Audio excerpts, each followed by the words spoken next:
Powered by GoGoat Sports in partnership with TSN. It is season 4. This is episode 11 of the Ray and Dregs Hockey Podcast. Good to see everybody again. And it's presented as always by our title sponsor, Canadian Club Whiskey. We talk a lot about the Chronicle Series, Ray, the 45-year-old that is on its way to us and to the available public as well. I know that we're very much looking forward to tasting that. And I got stopped on Friday. I was out and about here in Ontario.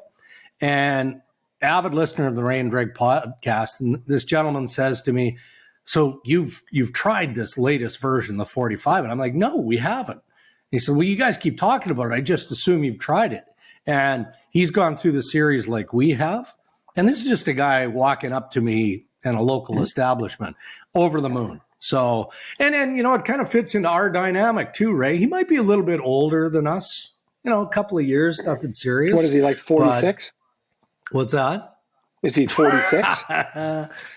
No, he's not quite 46. He might be pushing 66. I don't even know. I didn't know the gentleman, but it was nice of him to come up and recognize that, like so many people, he's enjoyed the Chronicle series and I think has it on order in one of the local LCBOs yes. here. Well done. Good pull. That's a sneak by him. Attack by this guy. Yep. Yeah. Good pull. Hey, by the way, you're on the road, so you didn't get to partake in the festivities of Halloween, right, at home? No, missed it. I've got some great pictures. Oh. Grandkids, pretty good haul. Kids, pretty good haul. I'll be down picking out the Kit Kats when I get there. Yes, for sure. And, it's one of the things, like, as we get back to normal life, and it's good that we don't have to say that anymore because it feels like we're just about there, right, aside from some travel issue on occasion. But we didn't have as many kids. Like normally we have roughly 100 that come to the door, and we had 72. And because we had an abundance, I don't know can you see this? Are you looking at our camera? If anybody is following our YouTube, oh yeah, I'm holding up the 3 favorite bite-size chocolate bars, right? So because I got a read on how things were going in the first hour or so of trick-or-treating, I let the kids handpick which ones that they wanted. And those were the 3 in order. It went Twix bar, number 1. Amateurs. No, hold on. It was Twix number 1. Yes, it was amateurs. It was Kit Kat number 2. I ran out of the Kit Kat, so that's why I didn't show the Kit Kat here.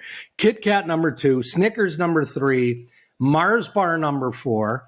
And you know what was just a no-go? Coffee Crisp. Boop. You nailed it. Yeah. You know why? I get that. I do too. Kids don't know about coffee yet because they haven't started drinking it. Right. I hope my kids hate Coffee Crisp. So I get it. I love it. I love it in the bite size, like the small ones. I would never buy a full size Coffee Crisp. I just wouldn't. It's just not for me. Did I ever tell you, Dregs, about my dad's old trick? So I think so, but I want to hear it again. That was back in the day. I don't know. People were putting pins in apples, or I don't know what. So everybody had to check their candy. Yeah. Well, we live in Trail. I mean, I went to 12 or 20 people's houses. You knew everybody. Anyway, Mom and Dad had to check the candy overnight, and then we'd get it in the morning, except for a few pieces. Well, every year, there'd be no licorice. All gone. And they'd say, yeah, there was some stuff with the licorice. We thought we should check it out. Well, one day Dad's driving me to hockey, and he needed something out of his glove box. So he said, yeah, it's in the glove box. I open it up. Glove box is full of red licorice. He just took all the red licorice because he liked it. Stole it. A savvy veteran right there. Right there. And he started to laugh. I'm like, hey, there's a bunch of licorice in here. I was just a little kid, right? And he's like, oh, is that where it ended up? Did he bait you on occasion post-hockey games where, hey, Raymond, nice effort. Here's a red licorice. No? Never. There was no... He was the best hockey parent, honestly, of all time.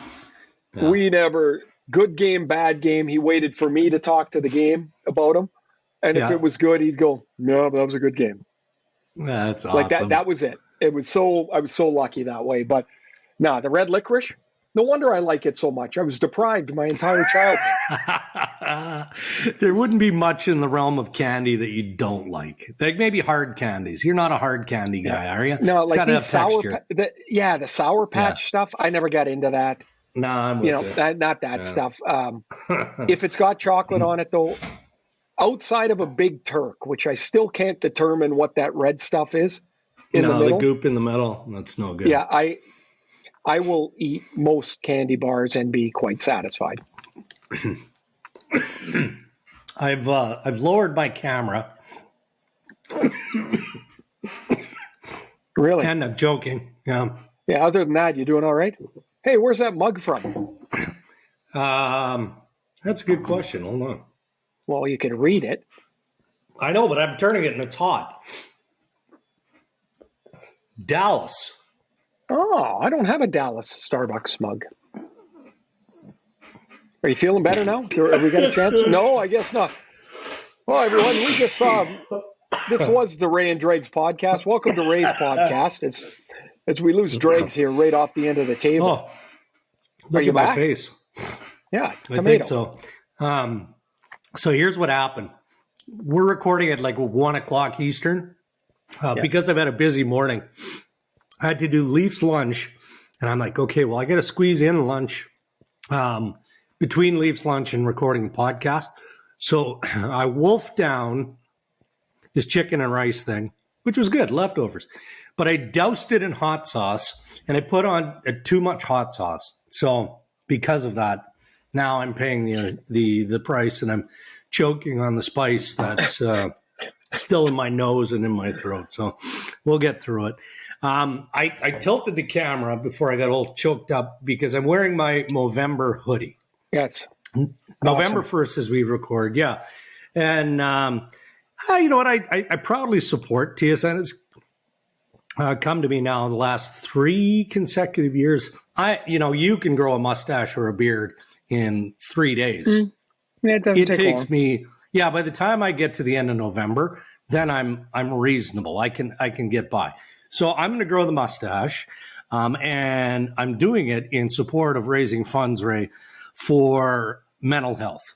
And Movember, as we know, supports all sorts of wonderful causes. But I did not know that suicide is the second leading cause of death among men aged 15 to 45 in Canada.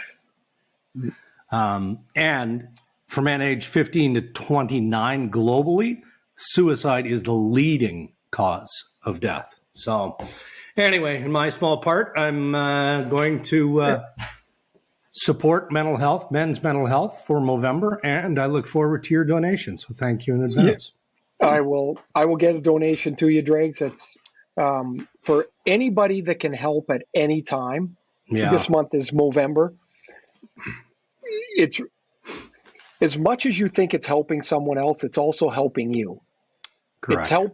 You put the vibes out, the good vibes out. You put gratitude out and help out.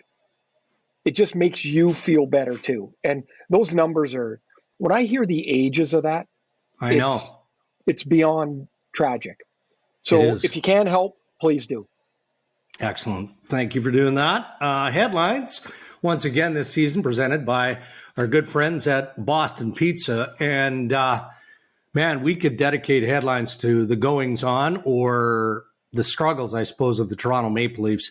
The sense that I'm getting from the higher ups is that, of course, there's concern with how this team has played of late. No different than Vancouver when things started so poorly, and they feel like they've kind of righted it, at least temporarily there. Concern in Toronto, but also a state of calm. That's the message from the brass. So zero indication here that Sheldon Keefe is in trouble as head coach, aside from the obvious media speculation. So, I would ask you, what more can he do as a coach? There's probably not much, is there? He's juggled the lines. I mean, he's got to work with what he has. A defense that probably isn't good enough. And it's as simple as some of his star players, not all of them, just not being able to capitalize offensively yet. Well, there's lots, of course. Everybody wants one thing to fix it, and it's never one thing. I say this quite frequently. It's never one thing that fixes a team. But what can happen, because the noise around the coach becomes a distraction and becomes something that everybody talks about with each subsequent loss or poor performance, Kyle Dubas and or probably Brendan Shanahan can come out and say, the coach is going nowhere right now. Nowhere. Now, that doesn't mean 2 months, 3 months, whatever. It doesn't matter. End it right now. Go into the locker room and say, guys, I don't know if you're thinking we're going to make a coaching change. It's not happening. Take that away. Take that noise, that excuse, that thought, take it away. As for coaching,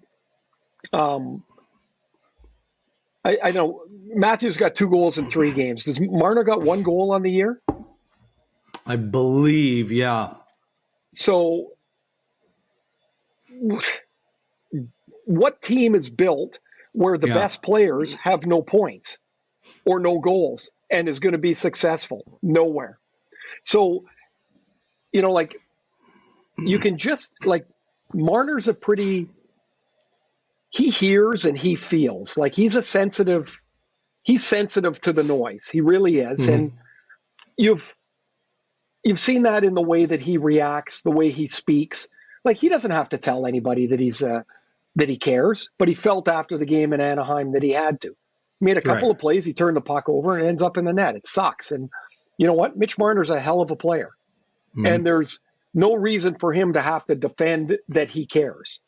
But as soon as he starts worrying about that, then it takes a little bit of focus, a little bit of concentration, a little bit of commitment to the game away, because now you're focusing on something else.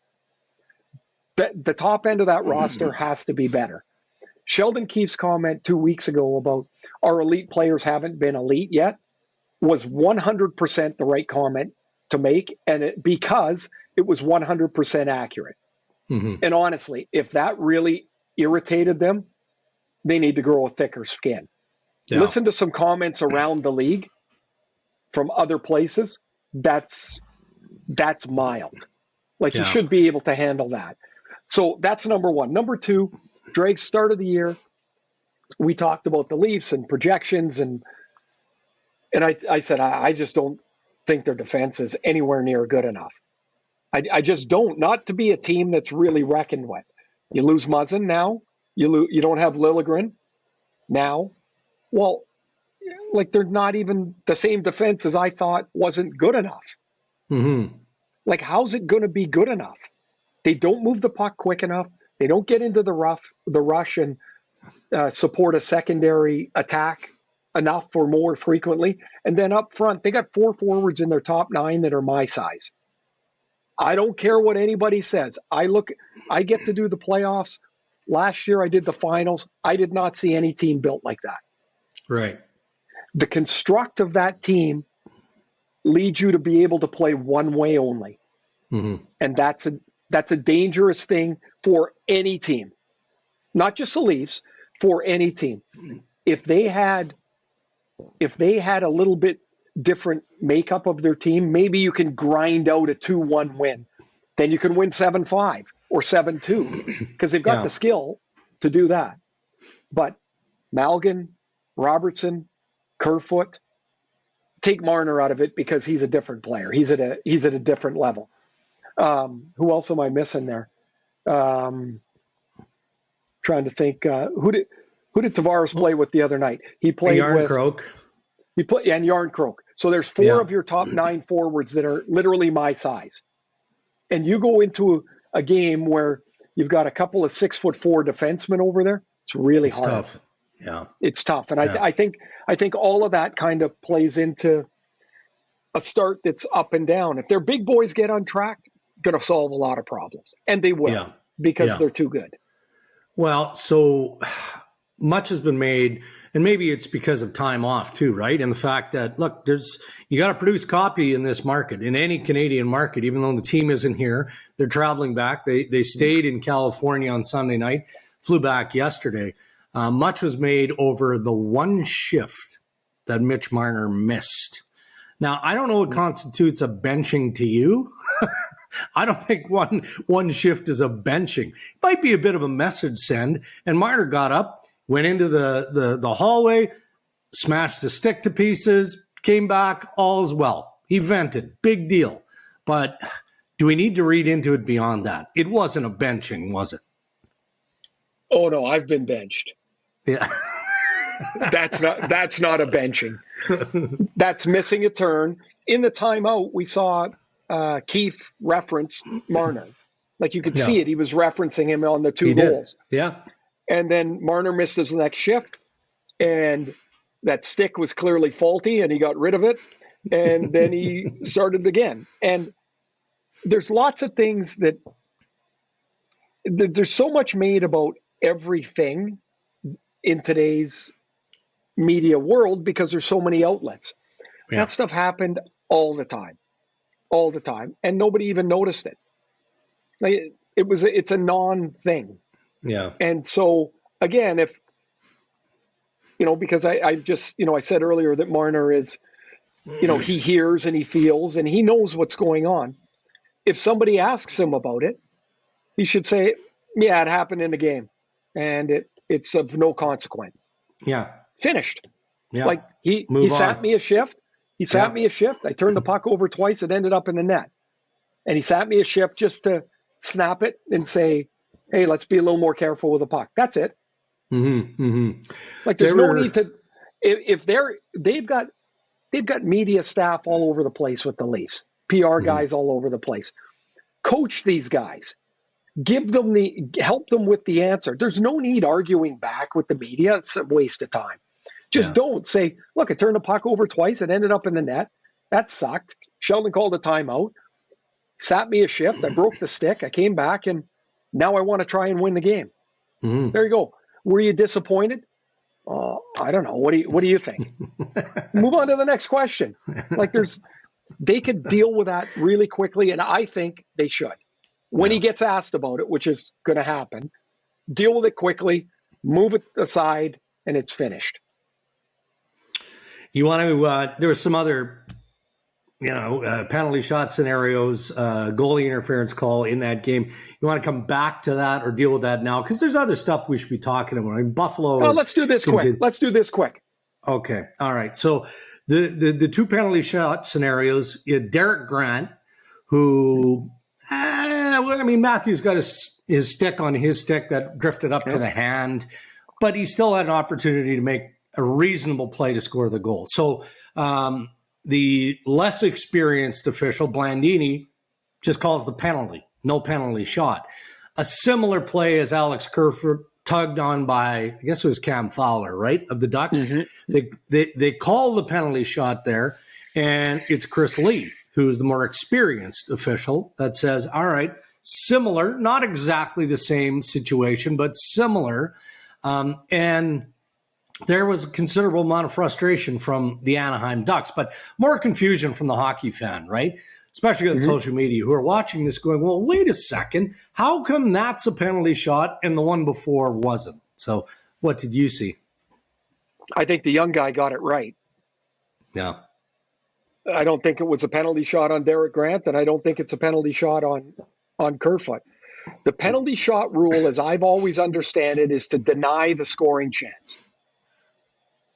Both guys got reasonable scoring chances on the play, and it should have been a penalty in both cases. Mm-hmm. I think that's the right call. I think those officials should have gotten, and they would have. I'm not saying they should have and didn't. They would have gotten notes, and those two calls would have gone to all of the officials on their computers. They look at all the controversial calls. They're all sent to all the officials, and they can review them. The instruction to me, or from me, would be, remember, it's denying the scoring chance. Yeah. And so that to me is the confusion and the frustration. Agreed. And were you as confused on the disallowed goal? Now, Adam Henrique is at the top of the crease. Kampf is in the middle. And then Eric Kallgren, of course, the goalie for the Toronto Maple Leafs. And the good challenge, but the determination is made by the Situation Room in consult with the officials on the ice that Henrik did not allow Källgren to move freely. Now, the puck was going wide, and it goes in off Hall's skate, right? But still, if it hadn't been going wide, the interpretation is that Källgren wouldn't have been able to make that save because Adam Henrik was pushing Kampf into the goalie.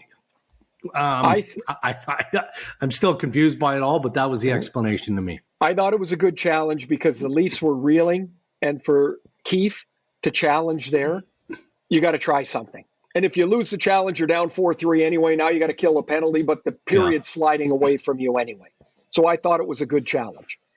As for the actual ruling, I don't get it. I don't agree with it. I don't get it. I had a couple of coaches last year tell me why they hate challenging goalie interference calls. And the reason is they view it as goalie interference. They send it to the Situation Room. Their opinion in the Situation Room matters more than the opinion of the coach. It's not a rule. It's an opinion. Right. Mm-hmm. Gee, I don't think the Situation Room says Källgren, I don't think would have been able to get to the puck. The coach says, I think he should have gotten to the puck. It's two opinions. Yeah, that's interesting. It's not really a rule. And I took that and I started to watch, and I'm like, it's exactly what it is. Yeah. Here, I know the league won't go to this. And actually, international hockey has moved towards the NHL model, which I think is ass backwards. But anyway, if an offensive player goes in the crease and posts up, they blow the whistle. Mm-hmm. They blow the whistle. The players, in very short order, do not go in the crease. Now, they can go through the crease, but they can't post up there. Mm-hmm. Obviously, I hope people understand the difference. Post up is stop. Go through the crease is moving through. And if you do that, you watch the number of players that view that as a trap door. They will never go in there. Mm-hmm. The goalie will have his blue paint. It will clear up a lot of situations before it even happens. But I still don't see goalie interference, Dregs, in that play. Källgren moved. He didn't move fast enough. Oh, and by the way, the puck was going wide. That, in my mind, 100% that should have been a goal. Yeah. And just to emphasize all of that, as I'm reminded again by officials and by the Situation Room, for the Situation Room to overturn the call on the ice, they have to have conclusive evidence that there has been interference. And then it comes back to what you're saying and the messaging from other coaches. What's your opinion that, the goalie couldn't get over there because of the interference? But can you conclusively say that's why it happened that way? And that's where it kind of loses me. Yeah, you know what? That phrase, Dregs, is critical. And it makes me, now can I vote more than 100% that should have been a goal? Well, you don't need to get Dallas Eakins and the Anaheim Ducks going on that one. Look, we're going to talk a lot, it looks like, in the early goings of the season about the Buffalo Sabres. So something else you want to talk about, and this is just fair acknowledgement of coaches who have changed benches and are doing some good things. So why don't we save Buffalo, see how things kind of develop there over the course of the week, and maybe revisit on Thursday. Okay, but I want to give one shout out to Tage Thompson. Oh boy, 3-3 last night. Yeah, there was some noise. Oh, the Sabres shouldn't have signed him to that extension in the summer. The 7 year, 8 year extension. 7 year, 50 mil. Yeah. Yeah. Well, I don't know. 3-3, pretty good. That kid's a star. Well, and I had a back and forth with Kevin Adams about this earlier today, because to that point, there was a lot of noise, and we're going to talk about Buffalo now because it's worthwhile, but there was a lot of noise over that deal. And correct me if I'm wrong, because you played in an era where it was big man hockey. Like the forwards, a lot of them were enormous, as you know. And some of them were gifted to have that level of skill. But Tage Thompson, Alex Tuck, like, these are big boys who can play any game you want, right? So speed, quickness, they've got that. Like, Tage Thompson's hands are terrific. So. Now, I'm gonna I'm going to say something, and I don't mean it. And please don't take it as 100% comparable. I'm in Pittsburgh right now. And when I see Tage Thompson with the puck, and he's got it about 9 feet away from him on one side, and then he goes to the other side, and the checker has no chance, I think of Mario Lemieux. I'm in Pittsburgh right now, and they had a highlight thing running, and I was kind of giggling watching Lemieux and all the guys like little kids trying to get the puck away from him. Tage Thompson's reach he's a pterodactyl. I mean, it's forever. He's got an explosive shot. He's got really great skill, and he's agile. Mm-hmm. So I think of the big man like that, how unique that is. And the Buffalo Sabres watched him last year, and they felt that Tage is just scratching what he's going to be. Like they see that not as a career year. They see that as the time he arrived. Right. And so I understand, it's too early. Well, what are you going to do? Wait another year and sign him for 3 years? Nobody does that, because then you lose your best players through cap. They've got him locked up, and they'll build around that $7 million. Mm-hmm. You had Alex Tuck, who wants to be there, which was a turning point the Sabres felt for a lot of their players and fans, a guy that enthusiastically embraced the trade and said, I just can't wait to get there. Yeah. Then you've got the emergence to stardom, really, of Rasmus Dahlin, and a good lesson that, man, we won a lot from really good young players early. Took him a little bit of time. Yeah. Oh my gosh, watch the kid play. He's amazing. Now you dip in Owen Power. You've got Michael Samuelsson. They're back to the Leafs for a second. They've got to go through, just an example, their rival, such as it is, down the road. And the Sabres' top 4, they don't have a guy under 6'3". Like, you know how hard it is to get into the middle of the ice? They just swat you away like a fly. And even when you think you've got them beat, they turn around and it's 6'4". They reach out and go, boink, and poke the puck away. That Sabre defense, I know everybody's all jazzed about the forwards. Jack lethal. Quinn scored. Oh my, that defense is, if one of those goalies, Ukko-Pekka Luukkonen, Eric Petrello, and Devin Levi, if one of them is a starter, like a real starter, look out. Look out. All right. Well, then let's shift. We'll talk about Bruce Cassidy, Jamie Montgomery, and Pete DeBoer, all doing a great job in Vegas, in Boston, and in Dallas. Why don't we shift that to Thursday, and that'll be one of our headline items there. All right. Headlines. Episode 11 of the Ray and Dregs Hockey Podcast, brought to you by Boston Pizza. Hey, thanks for tuning into our YouTube channel. And while you're here, why don't you do us a solid? Hit like and subscribe. Yeah, you'll get access to all the latest uploads. You can stay updated on the latest news and interviews from the Ray and Dregs Hockey Podcast. It only takes a couple of seconds. And from what I'm told, it helps with our algorithm thingamajig. Anyway, we appreciate the support.